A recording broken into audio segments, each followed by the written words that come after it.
Un estado de shock no es algo que se produce únicamente cuando nos pasa algo malo, sino también cuando perdemos nuestra narrativa o nuestra historia, cuando nos desorientamos.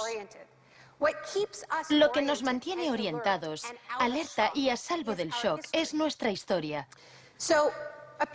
Una época de crisis como la que estamos viviendo es ideal para pensar en la historia, en la continuidad, en las raíces. Es un buen momento para situarnos en la historia de la lucha humana. La doctrina del shock.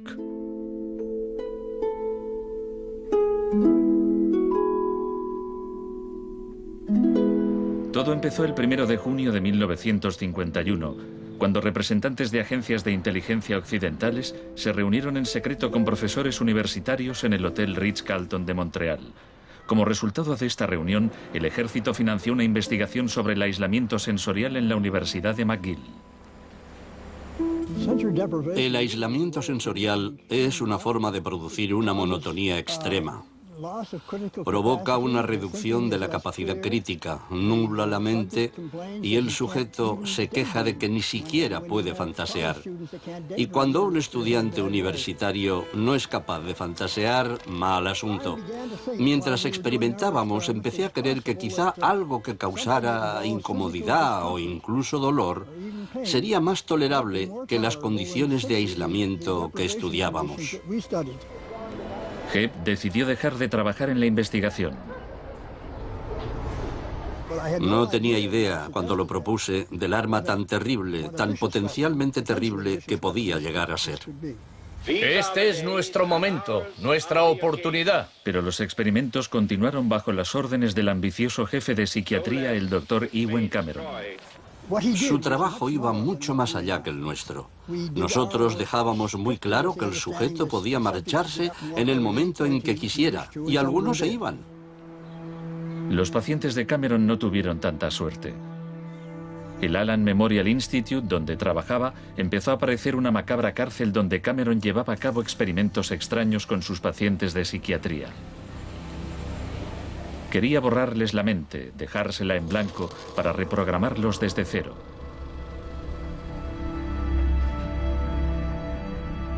Janine Huart, una joven madre de 4 hijos, padecía una depresión posparto.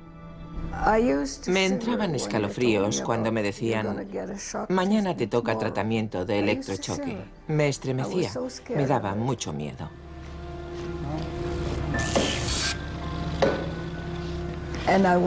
Despertaba en otra habitación, totalmente confundida y triste. Y me quedaba muy afligida después. Iba por ahí caminando como una zombie. Cameron combinaba los electrochoques con las curas de sueño y la repetición de mensajes grabados. Decía: Janine, Janine, estás rehuyendo tus responsabilidades.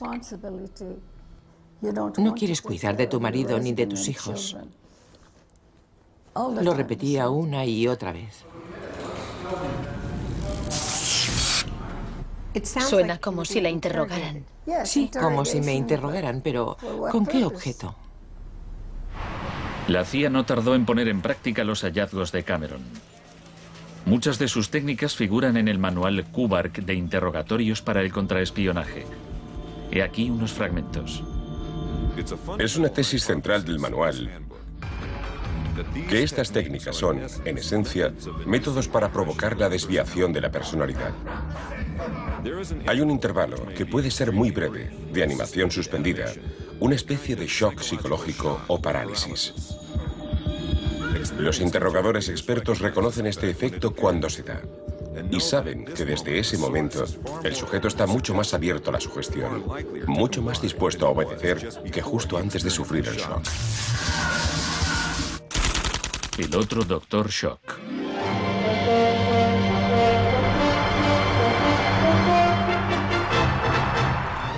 En la misma época en que Ewen Cameron realizaba sus experimentos en Montreal, un partidario de otro tipo de shock trabajaba no muy lejos de allí. Milton Friedman era profesor de economía en la Universidad de Chicago. Creía que la terapia de shock económico impulsaría a las sociedades a aceptar un capitalismo más puro y desregulado. En octubre de 2008, durante la mayor crisis financiera desde 1929, Naomi Klein acudió a la Universidad de Chicago para hablar de Milton Friedman. Cuando Milton Friedman cumplió 90 años, la Casa Blanca de Bush organizó una celebración en su honor y todos pronunciaron discursos, incluido George Bush, pero el mejor fue el de Donald Rumsfeld. Mi cita favorita de ese discurso de Rumsfeld dice así: Milton es la encarnación de una realidad, la de que las ideas tienen consecuencias. La tesis que sostengo es que el caos económico que ahora mismo impera en Wall Street, en la América Media y en Washington, deriva de muchos factores, por supuesto, pero que entre ellos están las ideas de Milton Friedman. El crack de 1929 en Wall Street desencadenó la Gran Depresión de los años 30.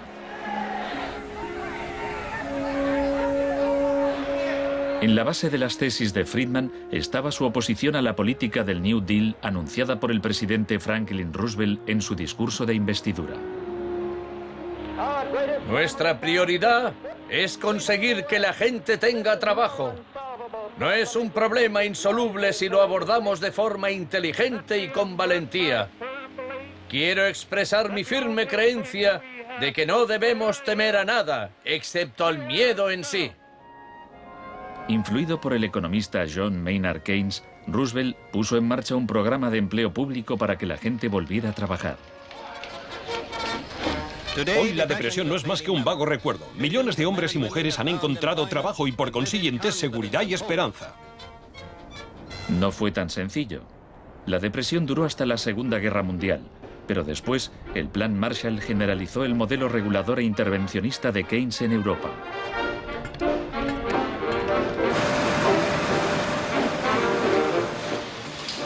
Sus principios gozaron de gran aceptación, aunque no por parte del Departamento de Economía de la Universidad de Chicago.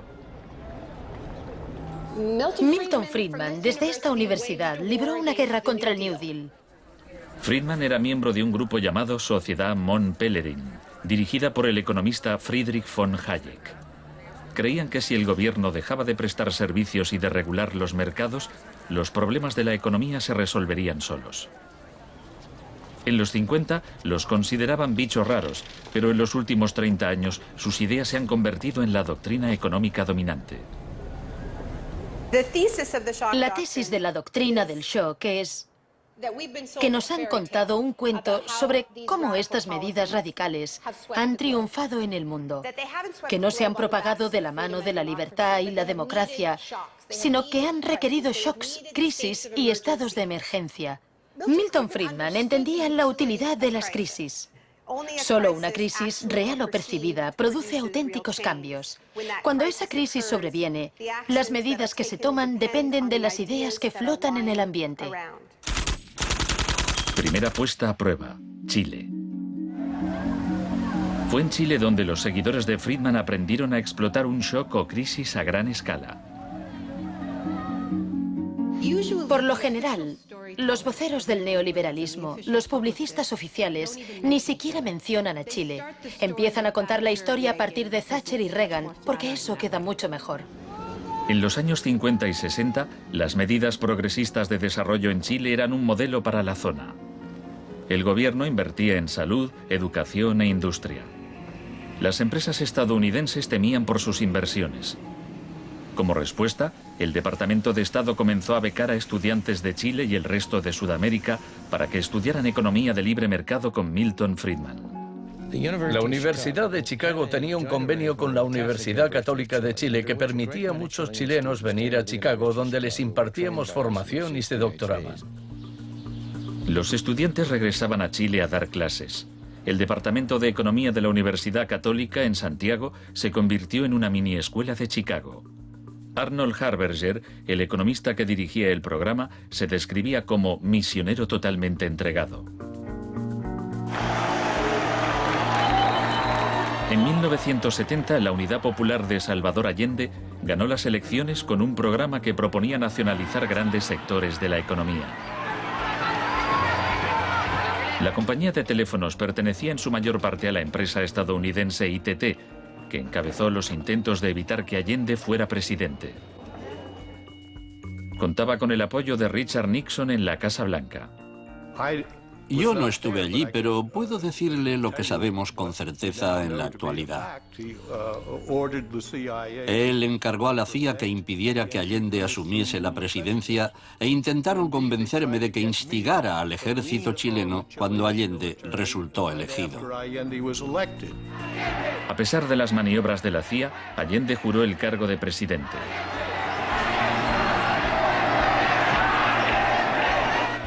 Richard Nixon ordenó al director de la CIA que hiciera gritar a la economía. El señor Nixon es presidente de Estados Unidos y yo soy presidente de Chile. Yo no tendré un término despectivo contra el señor Nixon mientras el señor Nixon respete al presidente de Chile. Comenzó a fraguarse un golpe militar. Los Chicago Boys chilenos se pusieron a trabajar en un programa económico de 500 páginas llamado El Ladrillo. Con dinero de Estados Unidos se hizo todo lo posible por desestabilizar la economía. Se declaró una huelga de camioneros que paralizó fábricas y tiendas. Hubo un golpe de Estado fallido el 29 de junio de 1973. Después, el 11 de septiembre, bajo el mando del general Pinochet, el ejército asaltó el Palacio Presidencial. El shock de la guerra. Chile había disfrutado durante 41 años ininterrumpidos de un régimen democrático que estaba siendo derrocado por medio de la violencia. Para Pinochet y sus partidarios el golpe era una guerra, y desde luego estaba concebido para parecerlo. Fue el precursor chileno de la doctrina militar de shock y pavor.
Fuerzas Armadas y de Orden, solo bajo la inspiración patriótica de sacar al país del caos que en forma aguda lo estaba precipitando el gobierno marxista de Salvador Allende.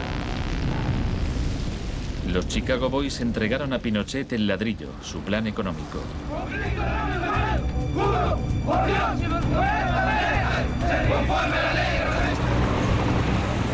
Los días siguientes, más de 13.000 opositores fueron detenidos y encarcelados.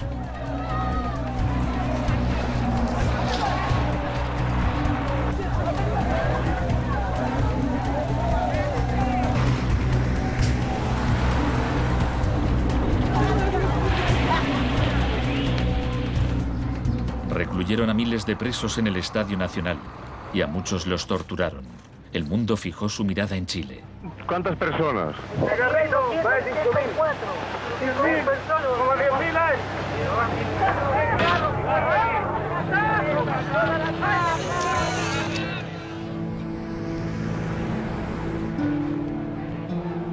A principios de noviembre liberaron a 5.000 presos. A los 900 que quedaron los trasladaron a otros centros de detención.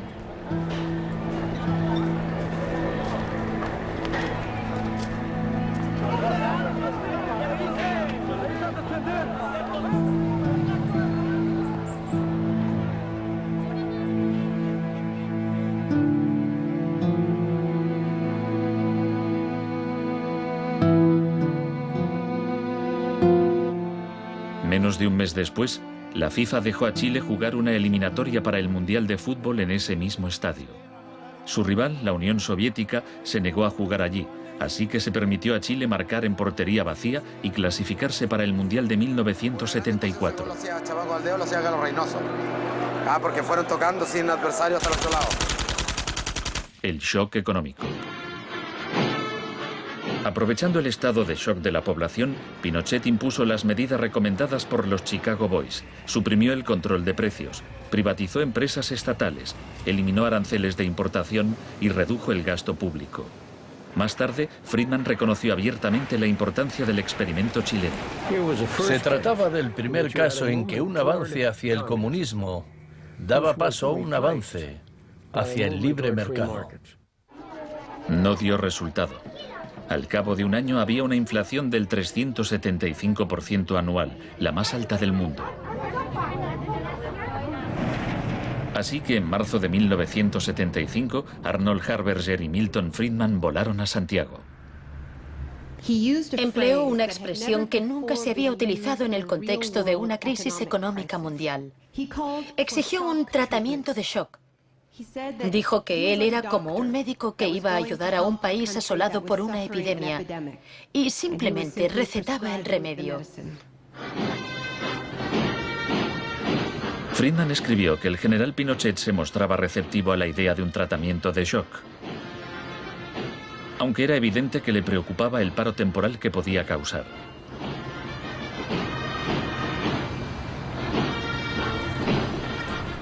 Pronto quedó claro que la política económica de Friedman favorecería a los ricos a costa de los pobres. Se calculaba que una familia que intentara subsistir con el salario mínimo tendría que gastar el 74% de sus ingresos en pan. Viajar en autobús o beber leche se había convertido en un lujo. Pinochet acabó con la distribución gratuita de leche en las escuelas, disposición similar a la polémica medida que había tomado la joven ministra de Educación británica que más tarde sería su amiga. ¿Me siento aquí? Gracias.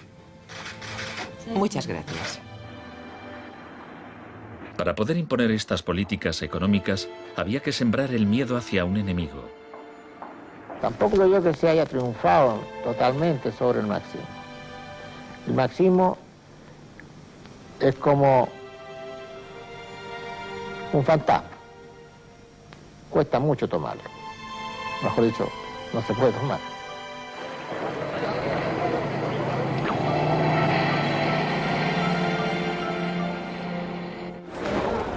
Según Friedman y Harberger, la economía de libre mercado era indisociable de la libertad y la democracia. Pero en Chile, donde sus ideas se estaban aplicando en el contexto de una dictadura militar, no era así. Muchos latinoamericanos veían una relación directa entre los shocks económicos que empobrecían a millones de personas y las torturas infligidas a quienes creían en una sociedad distinta. Orlando Letelier era uno de ellos. Letelier había sido embajador de Allende en Washington. Pasó un año en una de las cárceles de Pinochet antes de exiliarse en Estados Unidos.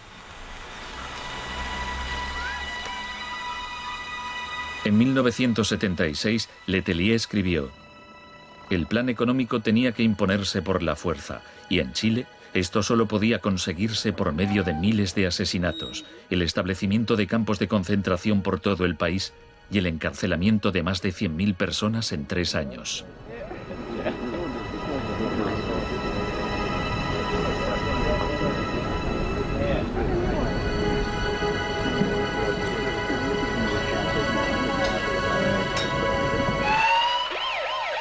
Antes de que pasara un mes, Letelier murió en un atentado con coche bomba. Buenas tardes. Una potente explosión ha destrozado un coche que circulaba por el normalmente tranquilo Embassy Road de Washington. El chileno era Orlando Letelier, ministro de Exteriores durante los últimos meses del régimen marxista del difunto Salvador Allende. Damos paso a Richard Roth. Michael Townley, miembro de la policía política secreta de Pinochet, estaba detrás del atentado. Había entrado en Estados Unidos con pasaporte falso y la CIA estaba al corriente de ello. Michael, buenas noches. Buenas noches, Pablo. La opinión del Poder Judicial chileno, ¿hay confianza en él? Mire, yo confío plenamente en la justicia chilena, como patriota y luchador antimarxista y juntista por sobre todas las cosas. Pese a su confianza, Townley fue extraditado a Estados Unidos y condenado por el asesinato de Letelier.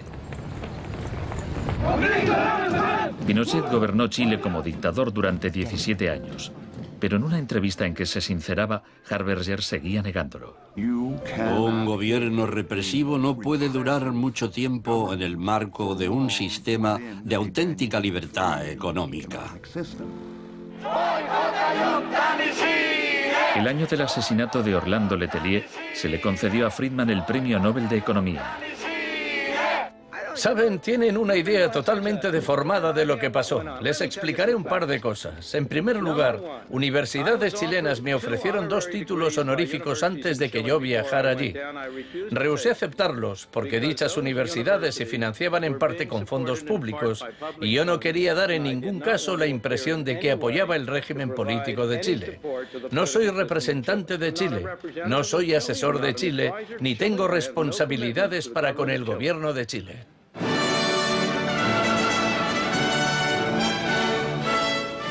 Y ahora le cedo la palabra al profesor Milton Friedman. Friedman, vete a casa. Friedman, vete a casa.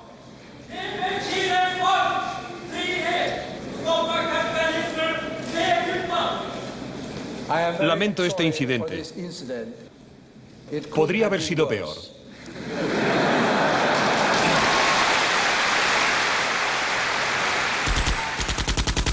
La revolución se propaga.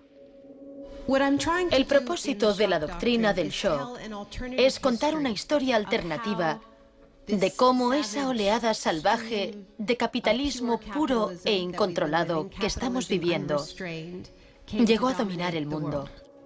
Chile no fue el único país de Sudamérica que adoptó las políticas de la Escuela de Chicago.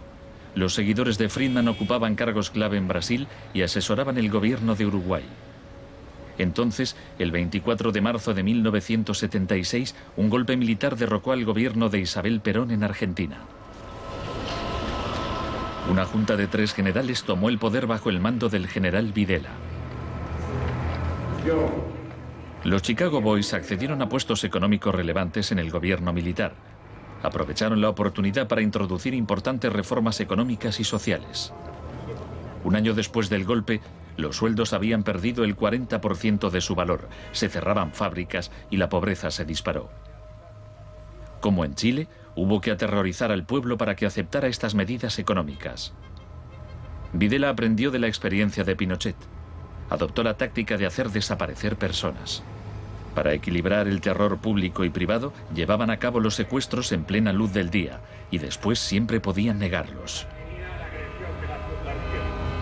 Fue necesario cumplimiento de la misión que la nación le tiene asignada, articular la defensa de la sociedad argentina.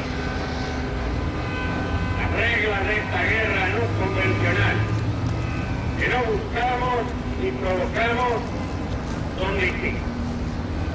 Muchas de las técnicas empleadas por los militares chilenos y argentinos las habían aprendido en la Escuela de las Américas dirigida por Estados Unidos. Enseñaban técnicas de tortura. Violar a la víctima, desnudarla, herirla con objetos punzantes, romperle extremidades, sacarle los ojos, marcarla a fuego. En Latinoamérica hay regímenes que violan hoy en día los derechos humanos. Practican asesinatos políticos, torturas, deportaciones, encarcelamientos sin juicio, que son técnicas aprendidas en este centro. Quizás sea así. Si me dice que lo que enseñamos aquí se ha llevado a la práctica, no se lo negaré.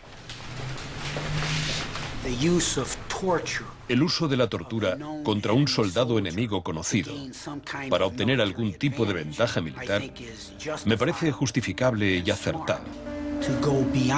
Ir más allá, utilizar las técnicas de tortura solo para intimidar a la gente, es un grave error, poco ético e inmoral. Pero en Argentina y Chile estas técnicas no solo se emplearon con soldados o terroristas, sino con estudiantes y sindicalistas, con todo aquel que se opusiera a la política de libre mercado del régimen.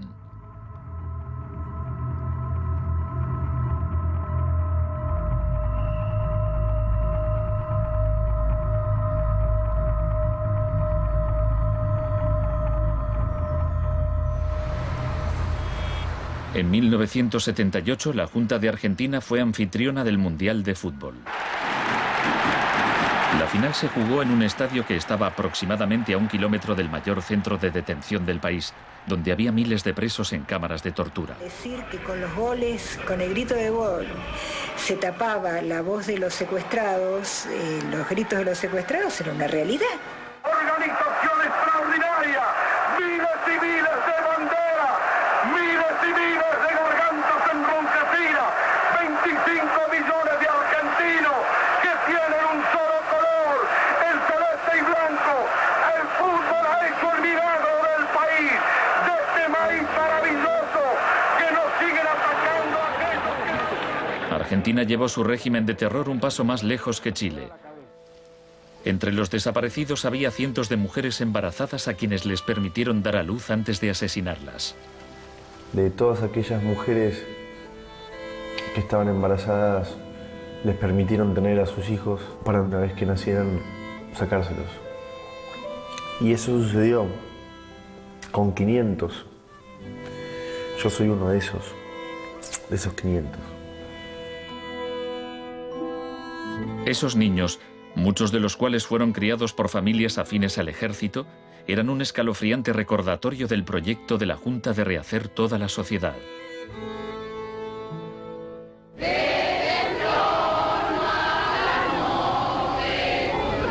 Cuando la Junta aún detentaba el poder, un grupo de madres y abuelas de desaparecidos empezaron a protestar en la Plaza de Mayo.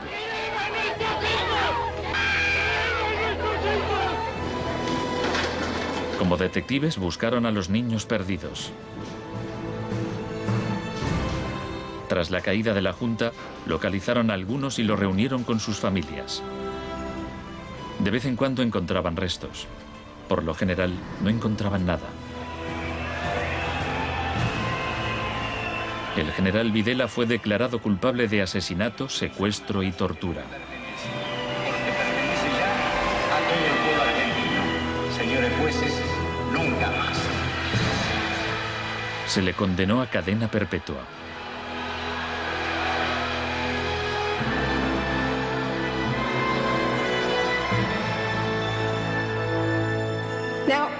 Estos primeros experimentos en Latinoamérica plantearon a Friedman y a sus acólitos un serio problema ideológico. Friedman había prometido que sus medidas no solo enriquecerían aún más a la élite, sino que crearían la sociedad más libre posible, que aquella era una guerra contra la tiranía, que el capitalismo y la libertad iban juntos. Sin embargo, vemos que en los 70 los únicos países que ponían en práctica esas ideas eran dictaduras militares. Nixon había dado todo su apoyo a la imposición de ese liberalismo brutal por parte de las dictaduras sudamericanas.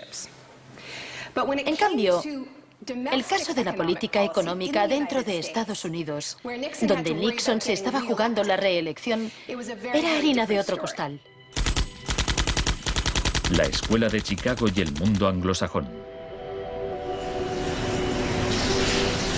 Friedman mantenía una relación cordial con Nixon. Varios de sus colegas y discípulos de la Escuela de Chicago obtuvieron cargos en el gobierno. Entre ellos Donald Rumsfeld. Con la ayuda de Dios. Enhorabuena. Gracias. En 1971, en plena depresión económica, Nixon dejó a un lado las ideas de Friedman e instauró una política de control de precios y salarios. Puso a Rumsfeld al cargo. Es en esencia una cuestión de oferta y demanda. Hace tiempo que me opongo al control de salarios y precios. Creo que implica la injerencia del gobierno en la libertad individual y me parece intolerable. La política keynesiana tuvo éxito y Nixon salió reelegido con una victoria aplastante. Fue un duro golpe para Friedman. Más tarde, en 1979, Margaret Thatcher fue elegida primera ministra en Gran Bretaña. Su gurú intelectual era el viejo mentor de Milton Friedman, Friedrich von Hayek. Poco más de un año después, Ronald Reagan ganó las elecciones presidenciales de Estados Unidos. Ahora, tanto Gran Bretaña como Estados Unidos estaban en manos de friedmanitas declarados. El programa con que Margaret Thatcher llegó al poder se basaba en 4 puntos: recortar el gasto público, bajar los impuestos, reducir el número de empresas estatales o paraestatales, desregular la industria e introducir una política monetaria moderada y estable para combatir la inflación. Durante sus primeros 3 años en el poder, el paro se duplicó en ciertos sectores, lo que provocó oleadas de huelgas. El índice de popularidad de Thatcher cayó hasta el 25%. Estallaron disturbios en las principales ciudades británicas. Hasta los admiradores de Thatcher albergaban ciertas dudas. Los resultados económicos de la administración Thatcher son desiguales.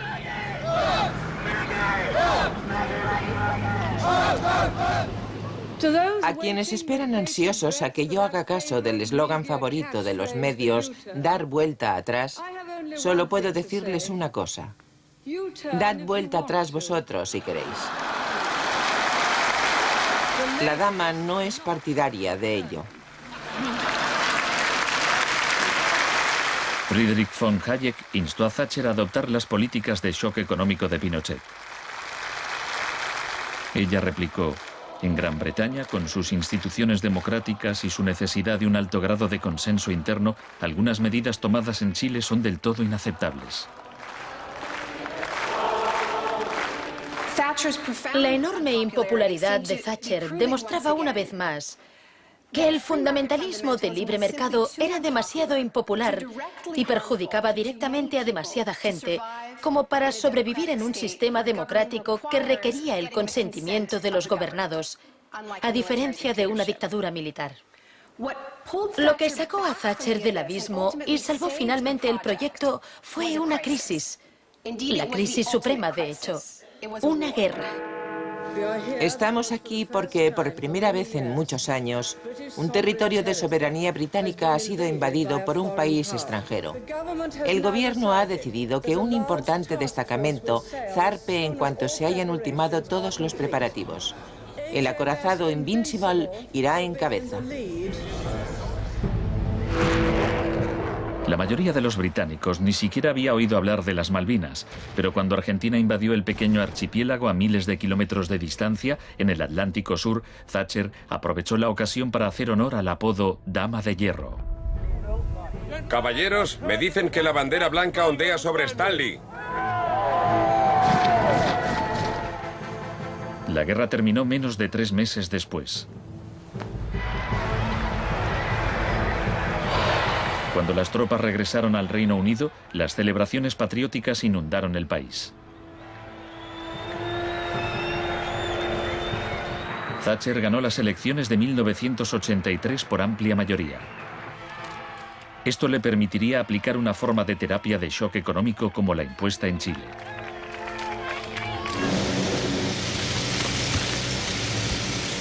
La organización de trabajadores más poderosa del país era el Sindicato Nacional de Mineros. Cuando la Junta Nacional del Carbón anunció el cierre de minas, los mineros declararon la huelga. Zonas del centro de Londres están paralizadas por miles de mineros y simpatizantes que se manifiestan por la ciudad en favor de la huelga de mineros, la más larga y feroz jamás vivida en Inglaterra desde 1926, así como la más costosa. La huelga duró casi un año. Thatcher empleó todos los medios a su disposición para acabar con el sindicato.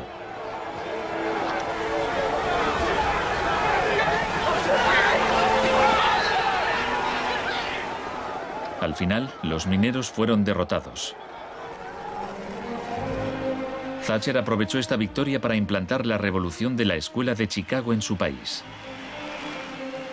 Una serie de anuncios vistosos promocionaba un programa de privatizaciones masivas.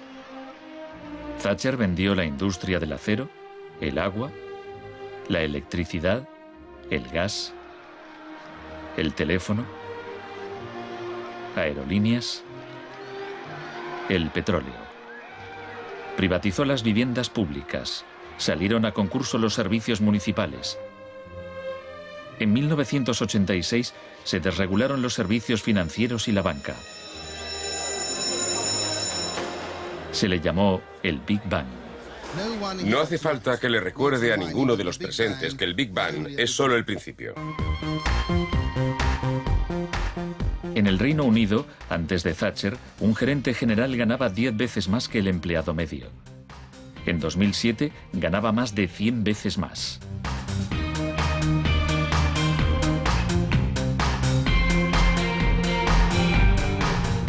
En Estados Unidos, antes de Reagan, los gerentes generales ganaban 43 veces más que el empleado medio. En 2005 ganaban más de 400 veces más. Friedman reconocía abiertamente que Thatcher y Reagan estaban haciendo mucho por difundir la doctrina de la Escuela de Chicago en el mundo. Por aquí, señor Reagan. He pensado que debía colocarse aquí. La coincidencia en el tiempo de los mandatos de Thatcher y Reagan fue sumamente importante para la aceptación pública en todo el mundo de un enfoque distinto de la política económica y monetaria. Muchas gracias. Voy a describirles un plan y una esperanza a largo plazo. Que el avance de la libertad y la democracia relegue al marxismo-leninismo al basurero de la historia, tal como ha hecho con otras tiranías que coartan la libertad e impiden que la gente se exprese. Más allá del telón de acero. Todos conocemos el cuento de hadas sobre la caída del comunismo. Occidente, con Reagan y Thatcher al mando, parecía tan próspero a los ojos de la gente del bloque comunista que ésta a su vez empezó a exigir medidas radicales de libre mercado. En realidad no sucedió así. Es cierto que quienes vivían oprimidos por el autoritarismo comunista querían la democracia de verdad y que querían poder ir a comprar tejanos y a comer Big Macs. Eso es cierto. Pero eso no significa que aspiraran al capitalismo salvaje con oligarcas descontrolados y sin protecciones sociales, que acabó por instaurarse en tantos países del bloque del Este que aún lo padecen hoy en día. Thatcher había hecho lo posible por socavar el poder de los sindicatos en el Reino Unido, pero en 1988 viajó a Polonia para ofrecerle su apoyo al sindicato Solidaridad.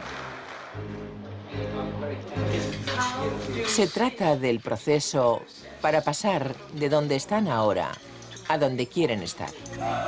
Como consecuencia de las huelgas en Polonia, se permitió a Solidaridad participar en las elecciones de junio de 1989, lo que a su vez desencadenó oleadas de manifestaciones en toda Europa del Este.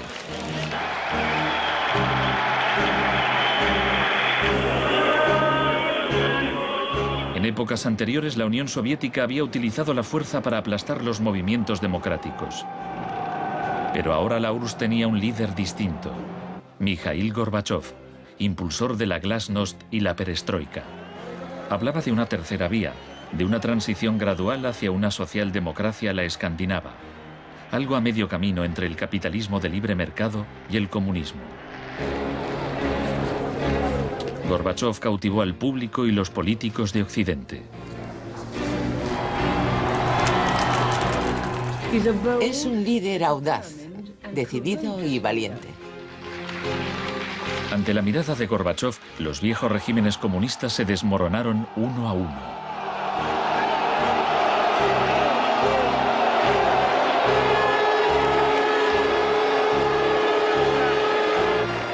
A finales de año, el símbolo más famoso de la división de Europa fue derribado.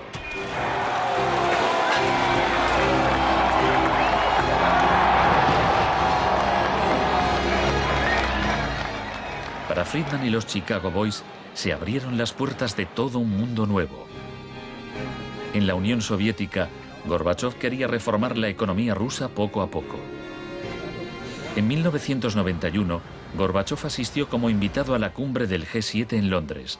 Esperaba obtener apoyo financiero para sus reformas económicas graduales. Sin embargo, le dijeron que o aceptaba la terapia de shock radical o no le concederían ayudas. ¿Qué tal, señor presidente?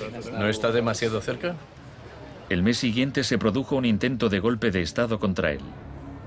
Miembros del sector duro del Partido Comunista pusieron a Gorbachov bajo arresto domiciliario en su casa de veraneo de Crimea.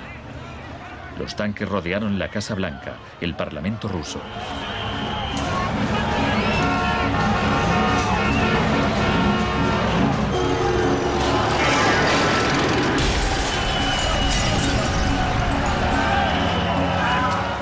En el caos de los enfrentamientos callejeros, era evidente que, para reforzar su posición, el sector duro debía recurrir a la violencia.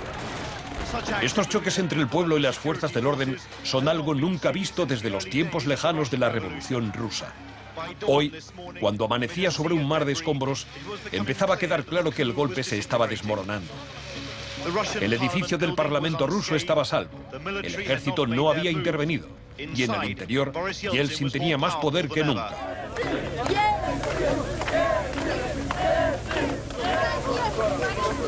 Fue un momento estelar para Yeltsin.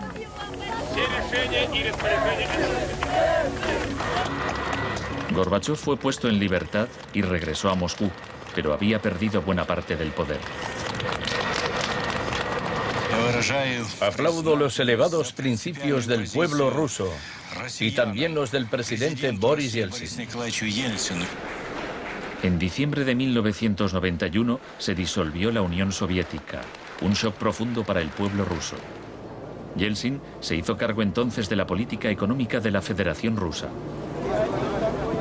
El libre mercado llegó a Rusia y con él el caos. La adopción de las doctrinas de la Escuela de Chicago por parte de Rusia marcó el principio de un nuevo capítulo en la cruzada por el libre mercado. Fue shock en estado puro, sin nada de terapia. Pese a los intentos oficiales por promover el capitalismo popular, lo cierto es que un puñado de empresarios amasó grandes fortunas. Se vendieron empresas estatales a precio de saldo. La prensa rusa apodó a los asesores de Yeltsin los Chicago Boys.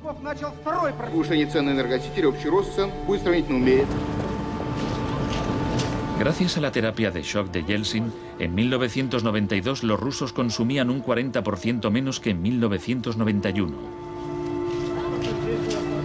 Un tercio de la población había caído en la pobreza y la gente tardaba meses en cobrar su sueldo. Según las predicciones de un experto, 140 millones de rusos pronto vivirán bajo el umbral de la pobreza. La corrupción era generalizada y el crimen organizado se disparó. Moscú se convirtió en el nuevo salvaje oeste.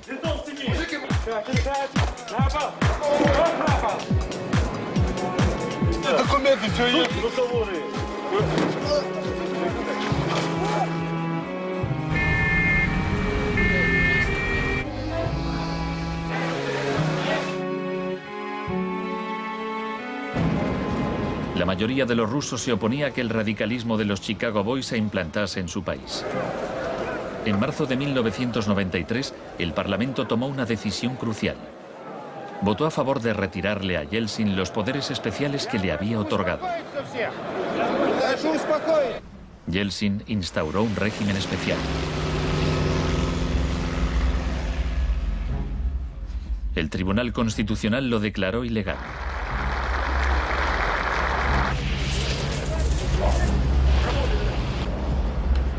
El 21 de septiembre, Yeltsin, al estilo Pinochet, disolvió el Parlamento.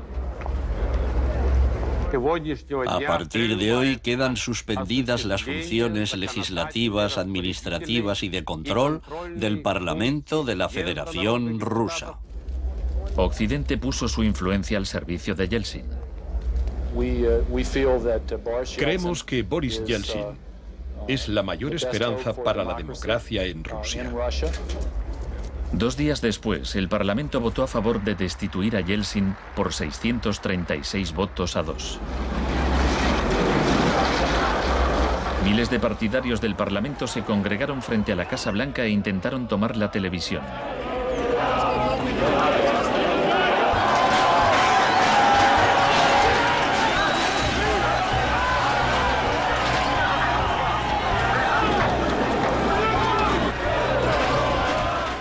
Parecía que los defensores del Parlamento iban ganando.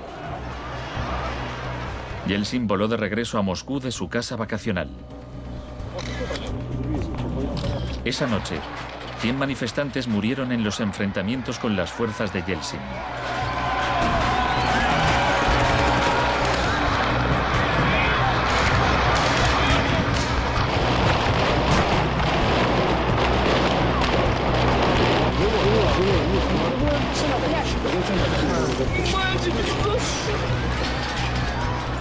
El 4 de octubre, Yeltsin ordenó al ejército que atacara la Casa Blanca y bombardeara el mismo edificio que él había defendido 2 años antes. ¿No lo entendéis? ¡Son asesinos!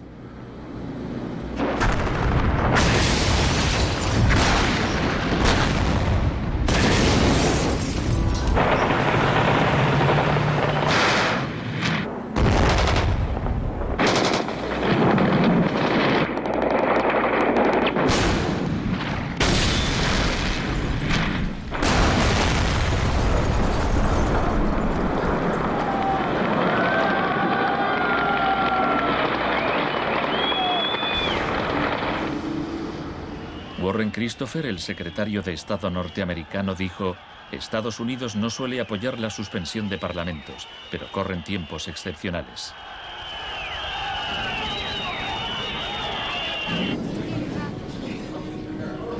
Yeltsin había conseguido el poder absoluto. Asesorado por sus Chicago Boys, practicó un capitalismo de amigotes. Se pusieron a la venta más industrias estatales, y así nació una nueva clase de empresarios multimillonarios con influencia política, los oligarcas. En 1998, el 80% de las granjas rusas estaba en quiebra y 70.000 fábricas estatales habían cerrado. En 8 años, el número de pobres había aumentado en 72 millones, mientras Moscú pasaba a ser la ciudad del mundo con más multimillonarios.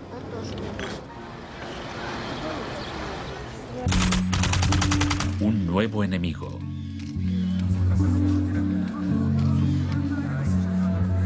Buenas tardes, gracias por venir. Es un honor para mí anunciarles que voy a proponer a Donald Rumsfeld como secretario de Defensa. Estoy deseando servir de nuevo a mi país. Rumsfeld ya había sido secretario de Defensa en el gobierno de Gerald Ford. En ese entonces, el enemigo a temer era la Unión Soviética. No afirmo que nos estén invadiendo los rusos, sino sus tendencias. No digo que midan 3 metros, sino que medían 1,60 m, ahora 1,80 m y siguen creciendo. Ahora había un nuevo enemigo más cerca de casa. El 10 de septiembre de 2001, Rumsfeld expuso en un discurso sus planes para privatizar parte del ejército de Estados Unidos. Milton Friedman se habría sentido orgulloso.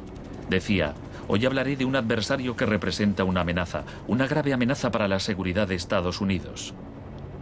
Dicho adversario es uno de los últimos bastiones de la planificación central. Gobierna a golpe de planes quinquenales. Podría parecer que este adversario es la antigua Unión Soviética, pero ese enemigo ya no existe. Tenemos a este adversario mucho más cerca. Es la burocracia del Pentágono. Hoy le declaramos la guerra a la burocracia. Al día siguiente, el vuelo 77 de American Airlines se estrelló en el Pentágono y mató a 184 personas.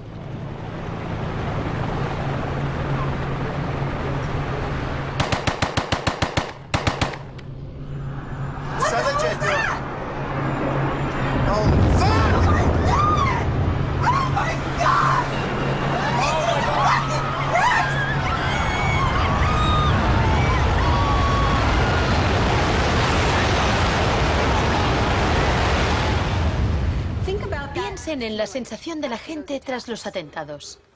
¿Quién es esa gente? ¿De dónde son? ¿Por qué nos odian? Se produjo una rotura de esquemas colectiva. No vivíamos en el mundo en que creíamos vivir.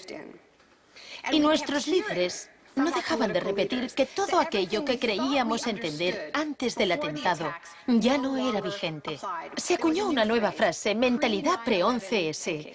Lo que ocurrió en ese momento fue que surgieron teorías nuevas por arte de magia sobre un choque de civilizaciones. De pronto, ese era el mundo en que vivíamos. Resultó que había un eje del mal y que estábamos librando una guerra contra el terrorismo. Esta guerra abstracta e imposible de ganar ha tenido enormes consecuencias económicas. Antes de 2001, la seguridad nacional apenas podía considerarse una industria. Hoy en día es más importante que las industrias del cine y la música juntas. Entre el 11 de septiembre de 2001 y el año 2006, el Departamento de Seguridad Nacional pagó $130.000 millones a contratistas privados. Este es el complejo del capitalismo del desastre, una nueva economía basada en el miedo. Será una batalla monumental, entre el bien y el mal. La guerra contra el terrorismo, primera parte. La mejor defensa contra el terror es una ofensiva global contra él, allí donde esté. La primera fase de esta guerra fue el bombardeo de Afganistán.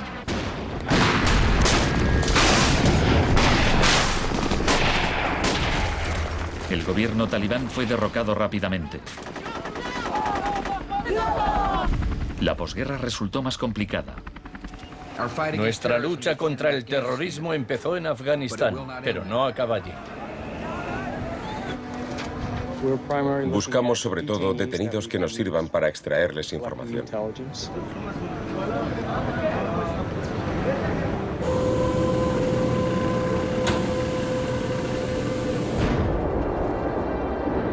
En Guantánamo, las fuerzas estadounidenses pusieron en práctica por primera vez las técnicas del manual Kubark de forma explícita y pública. Oficialmente aprobadas por la Casa Blanca, fueron mostradas abiertamente por televisión en todo el mundo. El aislamiento, tanto físico como psicológico, debe mantenerse desde el instante de la captura. La capacidad de resistir se ve reducida por la desorientación. Los presos deben guardar silencio en todo momento y jamás se les debe permitir hablar entre sí. 3 de los presos, Asif Iqbal, Rual Ahmed y Shafiq Rasul, eran de Tipton, Inglaterra. Pasaron más de 2 años en Guantánamo antes de que los liberasen sin cargos. No te dejaban hablar con nadie, ni hacer nada, ni estar de pie. Te obligaban a pasarte todo el rato ahí sentado. Yo pensaba, ¿qué demonios está pasando? ¿Dónde estoy? ¿Pasaremos aquí el resto de nuestra vida? ¿Podremos regresar a casa, volver a ver a nuestra familia? De los 779 presos retenidos en la bahía de Guantánamo, solo 3 han sido condenados por algún delito.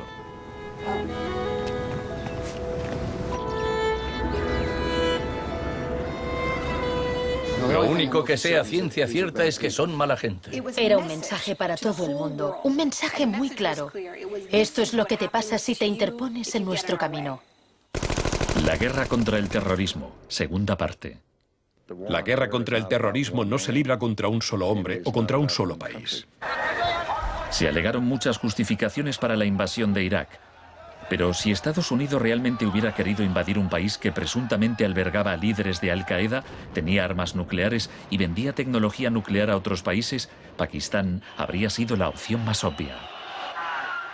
Tenía contactos estrechos con los talibán y el poder estaba en manos de un dictador militar. En cambio, George Bush eligió como objetivo Irak, el país con la tercera mayor reserva de petróleo del mundo.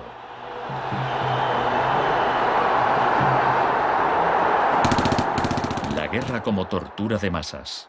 Los planes de guerra del Departamento de Defensa no son como los de la Guerra del Golfo. Están más en la línea de la invasión de Panamá de 1989. Según ha podido saber la CBS, se iniciará en el llamado Día A con A de ataques aéreos, ataques tan devastadores que hará que los soldados de Saddam no puedan ni quieran oponer resistencia.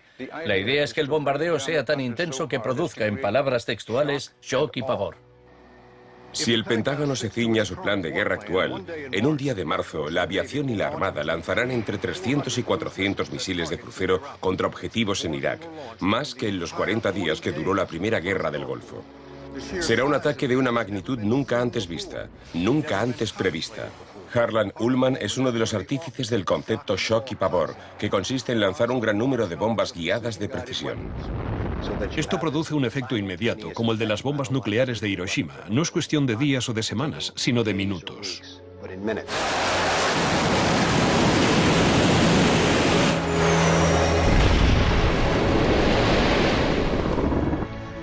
Además, paralizas la ciudad, es decir, la dejas sin energía ni agua y lanzas una campaña implacable de desgaste, de modo que al cabo de 2, 3, 4 o 5 días, ellos quedan agotados física, emocional y psicológicamente.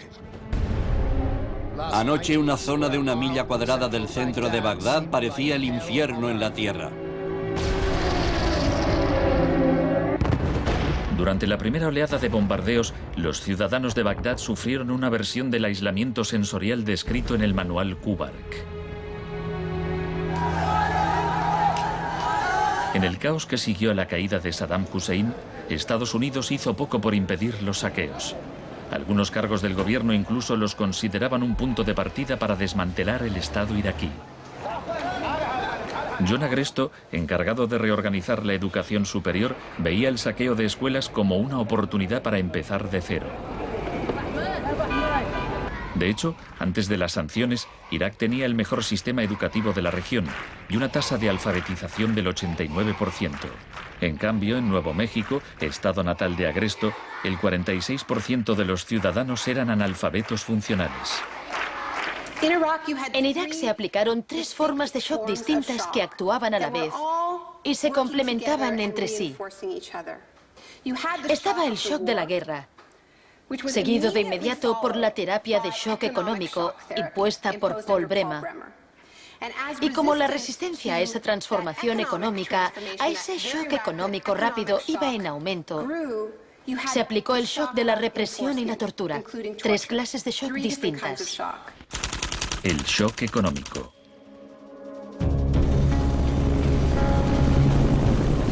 En mayo de 2003, Paul Bremer fue nombrado enviado presidencial de Estados Unidos a Irak. 2 semanas después de su llegada, declaró el país listo para los negocios. Creemos que la coalición cuenta con una autoridad lo bastante amplia para decidir el rumbo de la economía iraquí. Bremer sabía poco sobre Irak, pero mucho sobre el capitalismo del desastre. Había fundado la Crisis Consulting Practice en los inicios del boom de la seguridad nacional.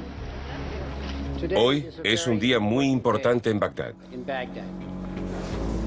Bremer dedicó los primeros 4 meses a aprobar medidas clásicas de la Escuela de Chicago. Rumsfeld aseguraba que Irak tenía unas de las leyes fiscales y de inversión más avanzadas y atractivas del mundo libre. Una de las primeras disposiciones de Bremer fue despedir a 500.000 empleados públicos. Se trataba en parte de un acto de desbaazificación, pero reducir el gobierno era también algo muy friedmanita. Se prometieron fondos para la reconstrucción. Nuestra inversión en el futuro de Afganistán e Irak es el mayor compromiso de estas características desde el Plan Marshall. En realidad, era justo lo contrario. Mientras que el fin del Plan Marshall era impulsar la industria europea, la ayuda a Irak se invirtió en empresas de Estados Unidos. Los pocos iraquíes que consiguieron empleo estaban al final de una serie de subcontratistas. Creative Associates se hizo con contratos por valor de $100 millones para esbozar el programa de estudios e imprimir libros de texto para el sistema educativo. La consultora en gestión y tecnología Bearing Point obtuvo contratos por valor de $240 millones para implantar un sistema de libre mercado en Irak. RTI, con sede en Carolina del Norte, logró contratos por $466 millones para asesorar sobre la instauración de la democracia en Irak. Y a Halliburton se le adjudicaron contratos de coste más incentivos por $20.000 millones. Parsons recibió $186 millones para construir 142 clínicas sanitarias. Solo se terminaron 6. El suministro básico de electricidad y agua apenas mejoró, pese a los miles de millones que se gastaron durante los primeros 4 años. Vamos a triunfar aquí y cuando lo consigamos habremos hecho algo importante, no solo para 25 millones de iraquíes, sino para favorecer los intereses occidentales en la región. Hasta los nuevos billetes iraquíes se imprimían en el extranjero. Les mostraré un ejemplo de estos billetes. Estados Unidos incluso llegó a pagar a empresas privadas para que supervisaran a las empresas privadas que habían logrado contratos.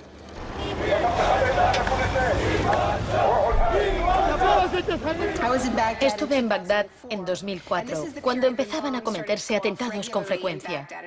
De hecho, la noche en que llegué, una bomba estalló muy cerca del hotel. Pero lo que más me impactó entonces fue que, a pesar de la violencia y del caos, los iraquíes salieron a la calle a protestar al día siguiente. 19 muertos y 100 heridos en Nayaf. Lo que pedían en esa época era elecciones, tener voz y voto en el desarrollo de la era post-Saddam. En los primeros días de la ocupación, las protestas eran pacíficas, pero a medida que pasaba el tiempo, como las protestas no daban resultado, cada vez más iraquíes se unían a la resistencia armada.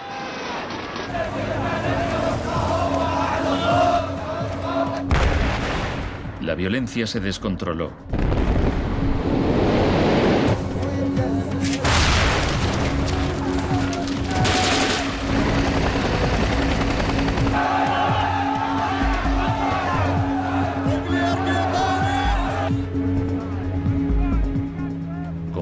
ocurrido en Sudamérica 3 décadas antes, se dejaban cuerpos en la cuneta a modo de advertencia. Eran los desaparecidos de Irak.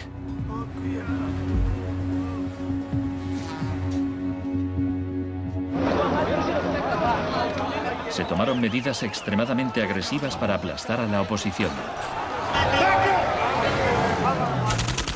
El shock de la represión.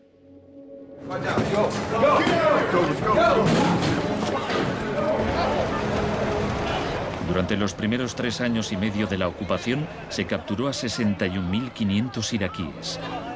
En la primavera de 2007, 19.000 seguían detenidos.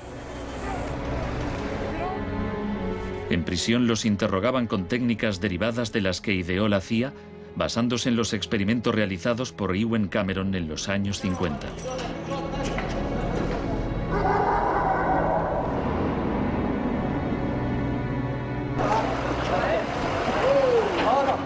Según la Cruz Roja, altos cargos del ejército estadounidense admitieron que entre el 70 y el 90% de las detenciones en Irak fueron errores.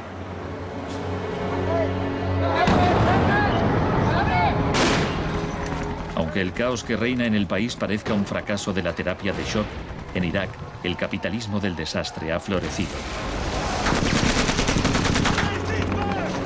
El desastre en sí era una buena oportunidad para hacer negocio.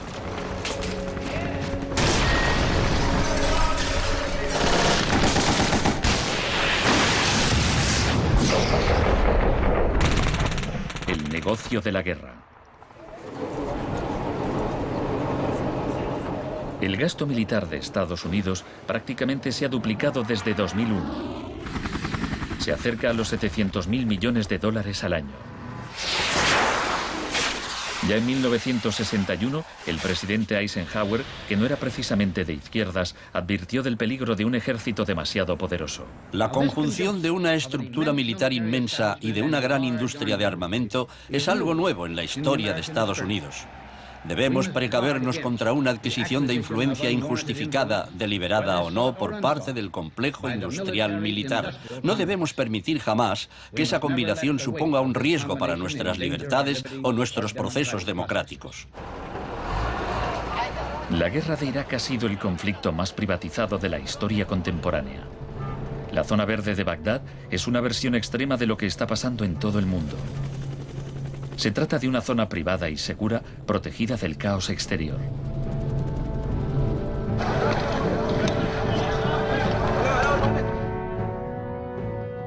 En 1991, durante la Primera Guerra del Golfo, por cada 100 soldados había un contratista militar. En 2003, cuando empezó la guerra de Irak, por cada 100 soldados había 10 contratistas. En 2006, por cada 100 soldados había 33 contratistas. Un año después, por cada 100 soldados había 70 contratistas. En julio de 2007 había más contratistas que soldados en Irak. Esto iba incluso más lejos de lo que Milton Friedman se había atrevido a soñar. Lo único que no privatizaría son las Fuerzas Armadas, los tribunales y algunas carreteras y autopistas. Una de las empresas contratadas más relevantes era Blackwater USA. Durante la batalla de abril de 2004 en Nayaf, Blackwater asumió el mando de los marines estadounidenses. Docenas de iraquíes murieron durante la operación. Estados Unidos había blindado las empresas privadas contra las leyes iraquíes, por lo que éstas funcionaban en un vacío legal, un poco como Guantánamo. Le pregunté al secretario de Defensa hace un par de meses bajo qué se rige. El señor Rumsfeld... Iba a preguntárselo yo. Siga.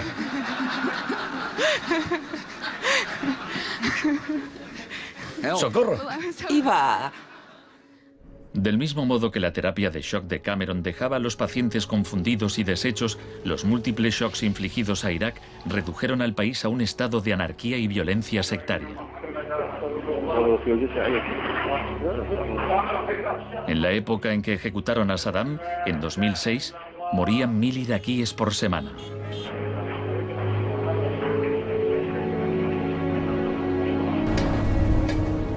En abril de 2007, la Agencia de la ONU para los Refugiados calculaba que 4 millones de personas habían tenido que abandonar su hogar. cientos de miles de iraquíes habían muerto. Creo que los historiadores escribirán con toda claridad que hicimos algo extraordinario y noble aquí.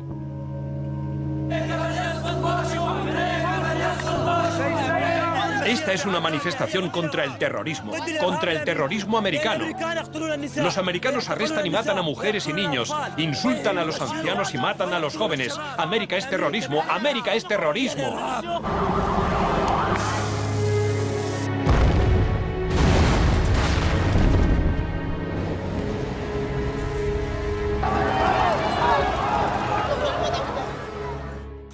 Un mundo de zonas verdes y rojas.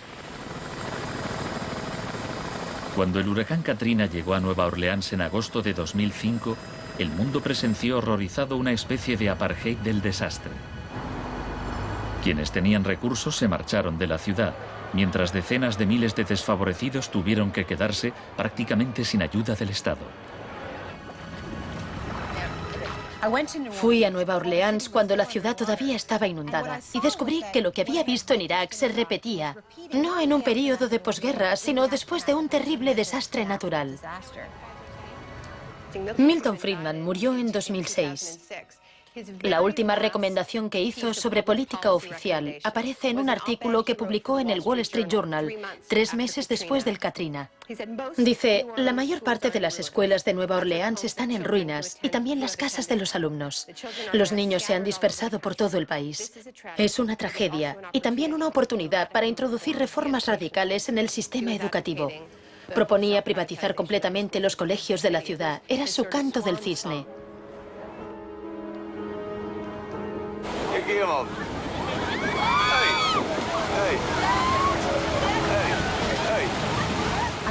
Fui testigo de un proceso similar en Sri Lanka, en los días que siguieron al tsunami de 2004. A gente que había vivido en la costa desde hacía generaciones se le impidió volver a fin de poder privatizar los terrenos y venderlos a hoteles de lujo.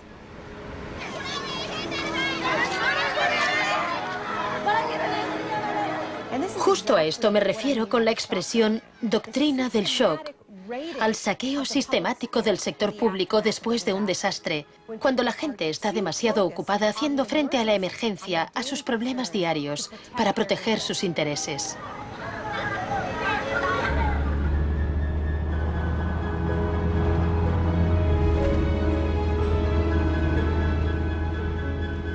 Tal vez el primer acto de resistencia sea negarnos a impedir que borren la memoria colectiva. En 2008, Naomi Klein visitó Villa Grimaldi con Isabel Morel, viuda de Orlando Letelier. Villa Grimaldi es un monumento a la crueldad del régimen de Pinochet y a su posterior derrota. Villa Grimaldi fue el principal centro de tortura mientras se buscaba implementar la política de shock económico. Esta es la que tú señalas en el libro como las casas de uno por uno donde estaban los detenidos en Villa Grimaldi. No le tenía ningún cariño a Pinochet, pero considero que fue nuestro maestro en muchos sentidos. Aprendimos qué era el mal.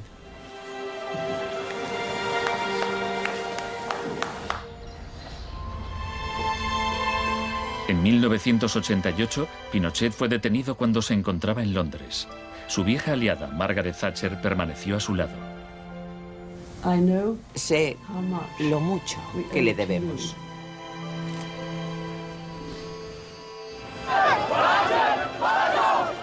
Hicieron falta 30 años para que el experimento económico que Pinochet fue el primero en probar diera la vuelta al mundo hasta Irak. Aún así, las similitudes entre pasado y presente son asombrosas. Entre los campos de concentración de Pinochet y el centro de detención de Bush en Guantánamo. Entre los desaparecidos de Chile y los de Irak. Entre los experimentos de Ewen Cameron y las torturas infligidas a los presos de Abu Ghraib. Ha llegado nuestro momento, nuestra ocasión. Borró todo el pasado. Por eso aplicaba electrochoques. Borraba el pasado del paciente e implantaba ideas nuevas. Pero Janine resistió. En 1988, la CIA accedió a indemnizar a Janine y a otras víctimas de los experimentos de Ewen Cameron. Janine, ¿estás orgullosa de que, aunque intentaron hundirte, tú has luchado con todas tus fuerzas y has vencido? En cierto modo, sí. En cierto modo. Porque creo que todavía me queda una pizca de fuerza de voluntad. Es muy difícil luchar contra un gobierno. La gente me decía, Janine, no puedes luchar contra el gobierno, no te das cuenta, son muy poderosos. Pero yo tenía fe en que ganaría. El fin de una era. Los mercados no regulados son volátiles por naturaleza. Las burbujas se inflan y al final estallan inevitablemente. Tras la desregulación del Big Bang, en los 80, se han producido varios shocks económicos. En 1987 hubo un lunes negro. Los mercados se desplomaron de forma espectacular. Fue el mayor derrumbe porcentual ocurrido en un mismo día en la historia de la bolsa. En 1992 hubo un miércoles negro cuando los especuladores de divisas hicieron fortunas apostando contra la libra. En 1997 estalló la crisis asiática. En un año, 600.000 millones de dólares se perdieron en las bolsas de Asia.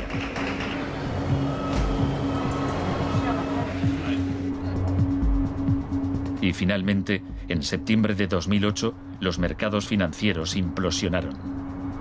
El mercado no está funcionando correctamente. Ha habido una pérdida generalizada de confianza.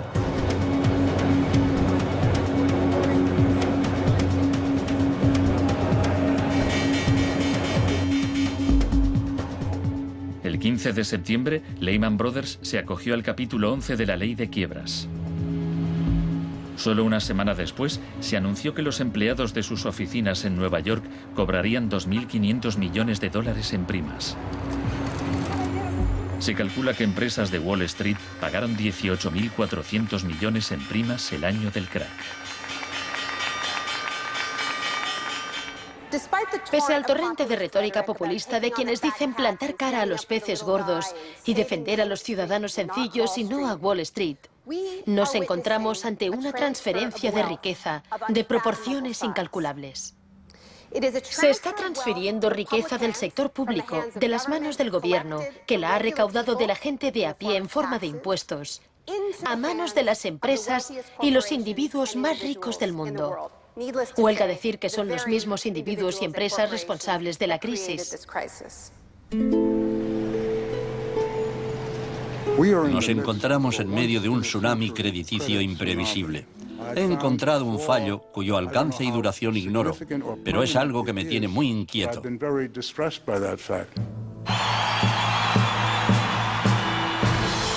Estados Unidos, la crisis financiera propició la victoria de Obama. El país quería cambiar de rumbo. ¡Hola, Chicago!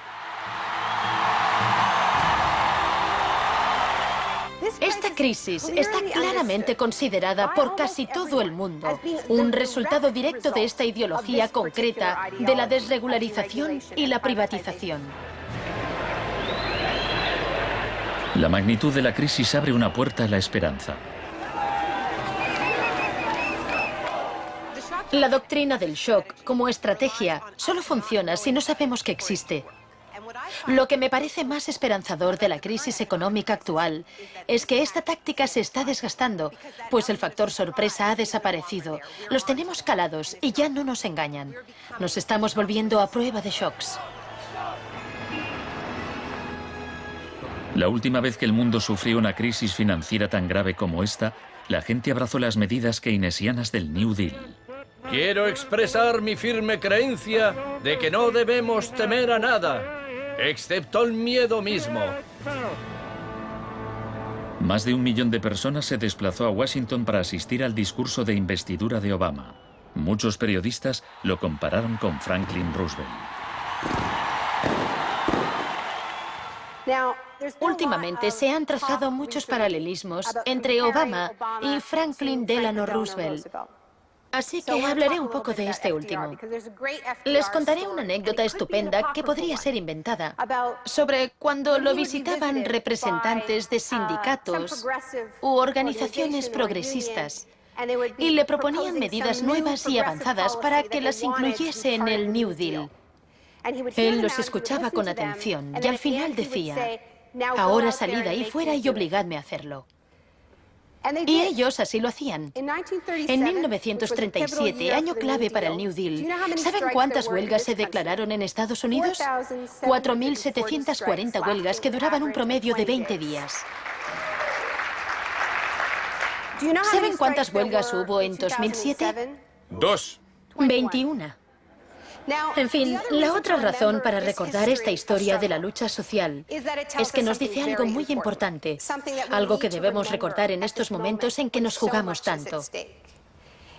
Nos enseña que si queremos políticas contra la crisis que hagan de este mundo un sitio más sano, justo y pacífico, tendremos que salir ahí fuera y obligarlos.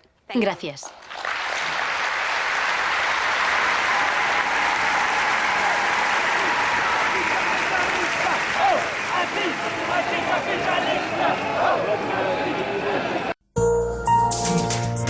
Volvemos en 2 minutos.